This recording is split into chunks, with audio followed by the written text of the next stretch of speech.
Hello guys, welcome back to my channel. और इस video में मैं आप सबके साथ में शेयर करने वाली हूँ कि गुड़गांव में रहने के लिए क्या बेस्ट है। आप अपना पर्सनल रूम आपके लिए बेस्ट रहेगा या पीजी। तो इस वीडियो में मैं यही शेयर करूंगी कि क्या प्राइस होने वाला है, आपका रूम रेंट कितने का होने वाला है, या तो पीजी ले रहे हो तो पीजी कितने का होगा, और यहाँ पे कितना एक्सपेंस लग जाता है एक ठीक ठाक चलने के लिए। तो ये सारी चीजें मैं डिटेल में बताने वाली हूँ इस वीडियो में। तो इस वीडियो को एंड तक जरूर देखना। और अगर आप गुड़गांव में नए हो या आप गुड़गांव में मूव करना चाहते हो तो ये वीडियो आपके लिए काफी हेल्पफुल होने वाली है। मैं थोड़ा सा आपको अपने बारे में बता देती हूँ। मैं पिछले 3.5 साल से गुड़गांव में रह रही हूँ और गुड़गांव की 2 लोकेशन पे अभी तक मैं रह चुकी हूँ।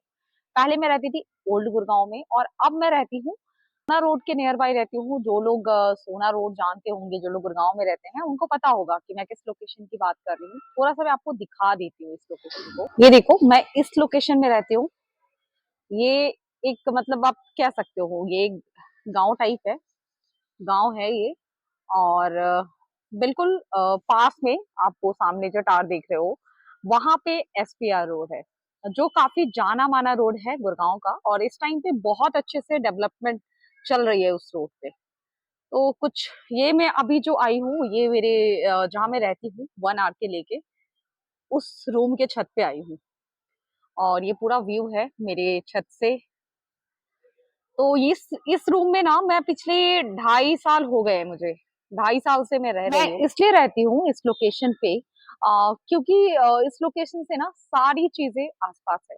आप हॉस्पिटल कह लो, मॉल कह लो या बाजार कह लो, कुछ भी, जो भी लोकेशन चाहिए वो सब कुछ आसपास है। तो ये बहुत अच्छा लोकेशन है। इससे पहले मैं जहाँ रहती थी ओल्ड गुड़गांव था, वहां से सारी चीजें दूर थी आसपास। मतलब मेरा ऑफिस भी काफी दूर था वहां से, तो इस वजह से मैंने चेंज कर लिया। मुझे स्टार्टिंग में जब मैं आई थी तो मुझे कुछ समझ में नहीं आ रहा था कि कहाँ जाना चाहिए, कहाँ रहना चाहिए, तो जो मिला मैं उसमें रह ली थी। लेकिन जब बाद में पता चला कि नहीं, ऑफिस के नियर बाय लेना चाहिए ताकि मेरा कन्वेंस सेव हो जाए थोड़ा सा, तो फिर मैंने इस लोकेशन पे लिया, सोना रोड पे। लोकेशन काफी अच्छी है ये, नो डाउट। हाँ, मैं थोड़े से अंदर के साइड में रहती हूँ। मेन रोड से ई रिक्शा लेके अंदर आना पड़ता है, बट लोकेशन अच्छी है।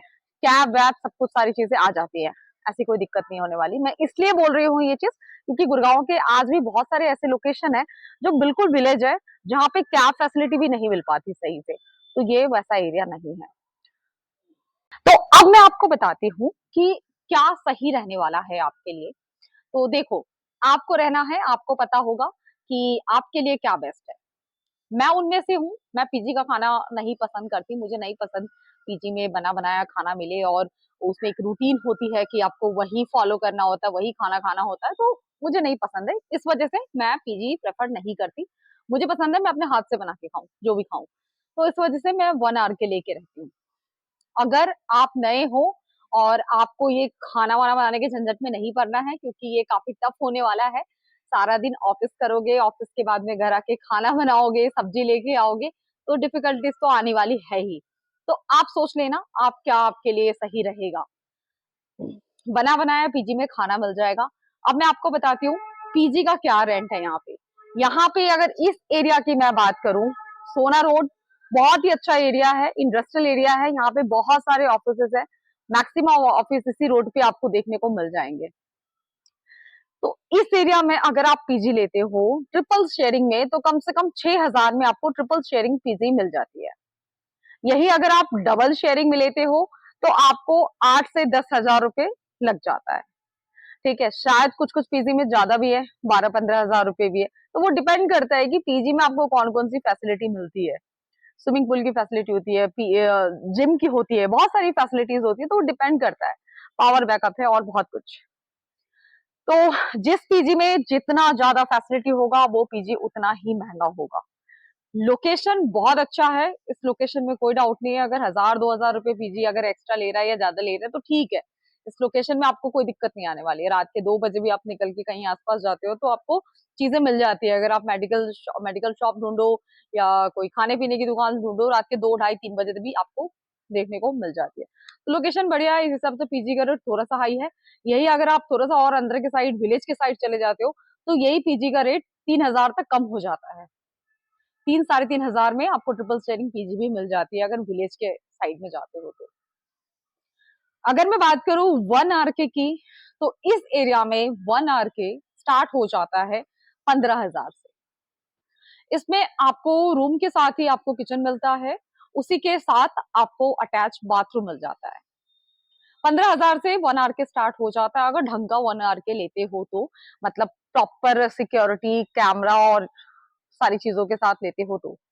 अगर ऐसे ही कहीं पे जाके ले लोगे इसी लोकेशन पे, तो ऐसे भी 1 आर के हैं जो आपको 8,000 7,000 में मिल जाते हैं, जहां पे आपको कॉमन वॉशरूम देखने को मिलेगा, आपका पर्सनल वॉशरूम नहीं होगा, सिक्योरिटी और सेफ्टी का कोई वहां पे गारंटी नहीं लेने वाला है। मैं अकेली रहती हूँ, इसलिए मुझे थोड़ा सा ऐसा रहता है कि मैं जिस जगह पे रहूं एटलीस्ट वहां पे थोड़ी सेफ्टी रहे, क्योंकि आफ्टर ऑल आप गुड़गांव में रह रहे हो तो थोड़ा तो सेफ्टी देखना पड़ेगा। तो इस वजह से मैं इसमें रहती हूँ, क्योंकि मेरे बिल्डिंग में proper safety security CCTV camera सारी चीजें हैं। तो इस वजह से मैं थोड़ा सा रेंट हाई पे करती हूँ। मुझे मालूम है मेरे रूम के हिसाब से ये रेंट काफी ज्यादा है, लेकिन फिर भी मैं दे रही हूँ। और बस यही एक रीजन है, सेफ्टी की वजह से। तो आप देख लेना आप कहाँ पे रह सकते हो। बहुत लोग ऐसे होते हैं जो कॉमन वॉशरूम प्रेफर नहीं करते, सबको पर्सनल वॉशरूम चाहिए होता है। तो ये भी एक रीजन होता है, बहुत बड़ा रीजन होता है कि लोग 1,000 2,000 ज्यादा दे देते हैं लेकिन पर्सनल वॉशरूम चाहिए।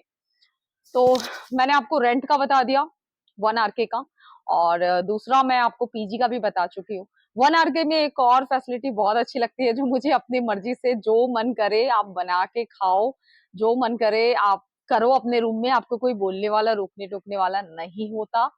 यहीं पे अगर आप पीजी में रहते हो तो डिपेंड करता है कि आपके रूममेट कैसा है, वो आपके आपका मेंटल मैच है नहीं है, बहुत सारी चीजें हैं, है ना। पर्सनल हाइजीन बोल के भी कोई चीजें होती है, बहुत सारी चीजें आ जाती है, लेकिन 1 आर के में ऐसा कुछ नहीं है।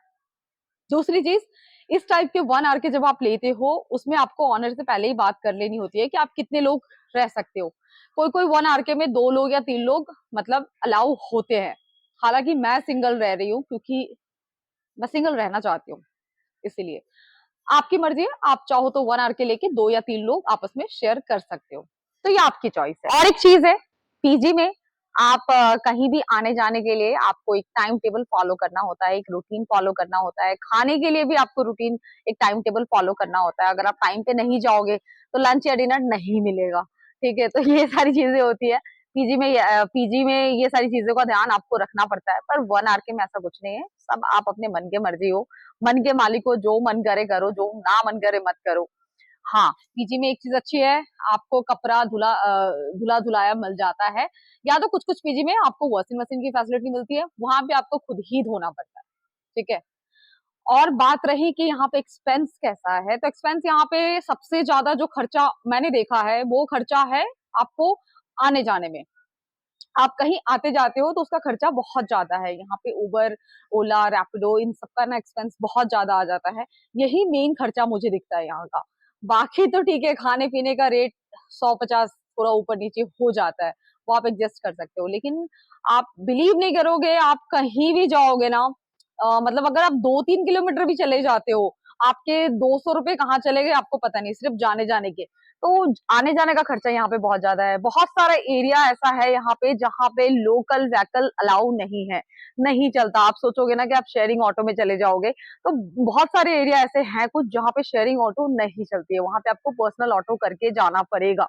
और पर्सनल ऑटो का जो रेट है वो काफी हाई है। तो बता देती हूँ, अगर आप ठीक ठाक बहुत कम में सेक्रीफाइस कॉम्प्रोमाइज करके अगर आप गुजारा करने चाहते हो, तो सिंगल पर्सन का खर्चा कम से कम 20 से 25 हजार रुपए है, बहुत कम भी खर्चा करते हो तो, ठीक है। करने वाले रहने वाले उससे कम में भी रह लेते हैं, 10 हजार 15 हजार में भी लोग सरवाइव करते हैं, ऐसा नहीं है कि नहीं करते। लेकिन आप आप ये देखो, मुंबई और बैंगलोर के मुकाबले गुड़गांव फिर भी काफी चीप है। यहाँ पे ज्यादा कुछ ऐसा बहुत बड़ा वाला खर्चा नहीं है, तब तक जब तक आप खुद से करना ना चाहो, वरना यहाँ पे पैसे लुटाने के लिए बहुत जगह है, बहुत जगह। आपको थोड़ा सा अपने आप पे कंट्रोल रखना पड़ेगा। आप जिस चीज के लिए यहाँ आए हो, आपको उस पे फोकस करना पड़ेगा, ना कि क्लब बार और इन सब चीजों पे। तो अगर आप ऐसा करते हो तो आपका 15 20 हजार रुपए में भी घर आराम से आप अपने आप को चला सकते हो, बाकी चीजों से लेके, एक्सपेंस हुआ, खाना पीना हुआ, रहना हुआ, शॉपिंग हुआ, ये सब लेके आप आराम से निकाल सकते हो। अगर आपका खर्चा इससे भी कम है, आपको लगता है आप इससे भी कम में गुजारा कर लोगे, तो 10-15 हजार में भी कर सकते हो। तो वो देखो, वो टोटली अपने ऊपर होता है यार कि हम कितना खर्चा करते हैं, हमारी इच्छा कहाँ कहाँ तक क्या क्या खर्चा करने की है, हम कितना कंट्रोल कर सकते हैं। ठीक है, तो ये टोटली हमारे ऊपर डिपेंड करती है। अगर मैं सिर्फ रेंट की बात करूं तो रेंट का आप 10 हजार रुपये हर महीने का निकाल के चलो, क्योंकि इलेक्ट्रिसिटी यहाँ पे कुछ जगहों पे 10 रुपए पर यूनिट लेते हैं, कुछ जगहों पे 11 रुपए पर यूनिट लेते हैं। तो रेंट का आप 10 हजार रुपये आप आराम से निकाल के चलो। ठीक है, उसके बाद आपको जो भी खाने पीने का खर्चा है, 3-4 हजार रुपये आई थिंक बहुत होता है एक पर्सन के लिए। 4 हजार रुपये अगर महीने भर का राशन अगर आप डाल लेते हो तो ठीक है, चल जाता है। अगर आप कुछ छुट्टा मुट्टा कुछ चाट पकौड़ी पापड़ी ज्यादा नहीं खाते, कम खाते हो, तो 3-4 हजार रुपये काफी है। तो 12-15 हजार रुपये तो चलो देखो, मैंने रफली आपको बता दिया, इतना तो चाहिए चाहिए। तो मैं अगर 20 हजार रुपये कह रही हूँ तो गलत नहीं कह रही हूँ। 20 से 25 हजार का खर्चा तो गुड़गांव में हो ही जाता है यार, कुछ भी कर लो। ठीक है, तो इसीलिए अगर फ्रेशर आ रहे हो ना और कंपनी आपको 20-25 हजार रुपये ऑफर कर रही है तो ठीक है, पकड़ लेना जॉब। लेकिन अगर वही कंपनी आपको 10 हजार 15 हजार रुपये ऑफर कर रही है तो मना कर देना यार, बहुत रेट बिगड़ चुका है गुड़गांव का फ्रेशर के लिए। कोई भी फील्ड हो, 10-15 हजार में हाँ मत बोलना काम करने के लिए। स्पेशली रियल एस्टेट में तो बिल्कुल मत करना। स्टार्टिंग में सैलरी कम से कम 20 से 25 हजार रुपये तो होनी ही चाहिए। तो इस चीज का ध्यान रखना और अपने आप पे कंट्रोल रखना, खाने पीने पे थोड़ा सा कंट्रोल रखना, बाहर की चीजें अवॉइड ही करना। क्योंकि यहाँ पे गुड़गांव आने के बाद अगर मैंने सबसे ज्यादा कुछ मिस किया है तो वो मैंने मिस किया है मेरे घर का फास्ट फूड, मतलब मेरे होम टाउन का। बहुत मिस किया है मैंने, यहाँ पे ऐसा कुछ भी नहीं मिलता ना। मतलब लोगों को आता होगा पसंद, मुझे नहीं पसंद आता, तो मैं नहीं खाती इस वजह से। मेरे बाहर में बहुत कम खर्चे होते हैं बाहर खाने के। मैं जो भी खाती हूँ या जो भी बनाती हूँ, मैं घर पे ही बनाती हूँ। अगर मुझे बर्गर भी खाना होता है तो वो भी मैं घर पे बनाना पसंद करती हूँ। तो इस तरीके से मेरा गुजारा तो पिछले 2.5-3 साल से चल रहा है। और आई होप आप लोगों को ये वीडियो पसंद आई होगी और समझ में आई होगी मैंने जो भी बोला है। तो थोड़ी सी सूझबूझ की जरूरत है गुड़गांव में रहने के लिए, और कुछ ऐसा नहीं है कि बहुत ज्यादा दिक्कत होगी, प्रॉब्लम्स होगी, ऐसा कुछ नहीं है। बहुत इजीली सारी चीजें मिल जाती है, रूम रेंट हो, पीजी हो, कुछ भी हो, बहुत इजीली आपको एक क्लिक करना होता है गूगल पे, सारा कुछ, पीजी का ऑनर का नंबर, रूम रेंट के ऑनर का नंबर, सारी चीजें आपको ऐसे ही मिल जाएगी, कोई दिक्कत नहीं है। अगर फिर भी आप गूगल पे क्लिक करके नहीं ढूंढना चाह रहे रूम वगैरह, तो आप किसी भी पान वाले, किसी भी ऑटो रिक्शा वाले, किसी से भी पूछ लो। गुड़गांव में हर एक आदमी ब्रोकर है, हर इंसान के अंदर ना एक ब्रोकर बैठा हुआ है रियल एस्टेट का। तो किसी से भी पूछ लोगे, वो आपको रूम दिलवा देगा। ठीक है, बस ध्यान रखना, ब्रोकरेज देने की जरूरत नहीं है किसी को। ब्रोकरेज वो अपना, जिससे जिसका रूम वो भी दिलवा रहा है, जो ऑनर है, उससे लेगा। तो ब्रोकरेज के अगर कोई बोले कि मुझे इतना पैसा चाहिए तब दिलवाऊंगा, तो उस चीज के लिए मना कर देना।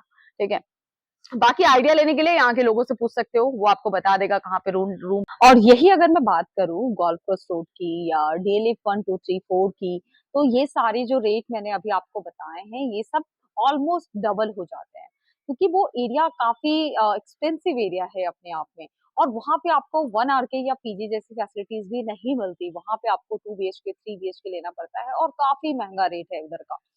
तो स्टार्टिंग में तो आप अवॉइड ही करना, क्योंकि अगर आप अपने आप को सेटल करने आए हो तो स्टार्टिंग में कोई जरूरत नहीं है इतना महंगा रूम लेने का या इतना महंगा अपार्टमेंट लेने का। आप इधर के साइड भी, सोना रोड भी बहुत अच्छा एरिया है, बहुत डेवलपमेंट हो चुकी है इस एरिया में अब तो, मतलब। तो ये एरिया भी बहुत अच्छा है, आप सोना रोड के नियर बाय आप आके रह सकते हो। या तो कोशिश करना आपका जहाँ पे ऑफिस है आप उसके नियर बाय जाके रहो। ज्यादातर ऑफिस जो है सोना रोड पे है, इसीलिए मैं आपसे बार बार सोना रोड के बारे में कह रही हूँ। वीडियो को मैं यही पे एंड करती हूँ। बाय, टेक केयर, आप सब अपना ध्यान रखना। वीडियो अगर पसंद आई है तो लाइक शेयर सब्सक्राइब कर देना। मिलती हूँ नेक्स्ट वीडियो में, तब तक के लिए राधे राधे।